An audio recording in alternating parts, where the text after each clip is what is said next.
Mukhtar Assam Pakistan railway. एक गजल के चंद अशार। हर शख्स से मैं हाथ मिलाता कब हूँ, हर शख्स से मैं हाथ मिलाता कब हूँ, आजमाए हुए दोस्त बनाता कब हूँ। हर शख्स से मैं हाथ मिलाता कब हूँ, आजमाए हुए दोस्त बनाता कब हूँ, जिनकी समायत ही किसी काम की नहीं,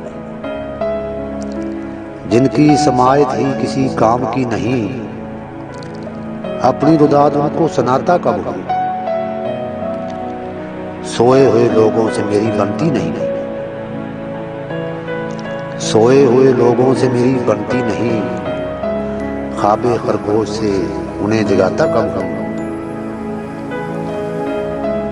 बस उनसे सरसरी सा बोलता हूँ, बस उनसे सरसरी सा बोलता हूँ, ऐसे लोगों को मैं सर पे बैठाता कब हूँ। वो जिनके लहजे तलवार की मानंद ठहरे, वो जिनके लहजे तलवार की मानंद ठहरे, मैं उनकी तरफ हाथ अपना बढ़ाता कब हूँ।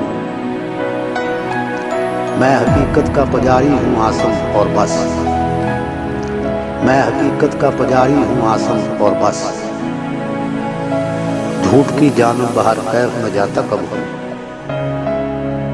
हर शख्स से मैं हाथ मिलाता कब हूँ, आजमाए हुए दोस्त बनाता कब हूँ।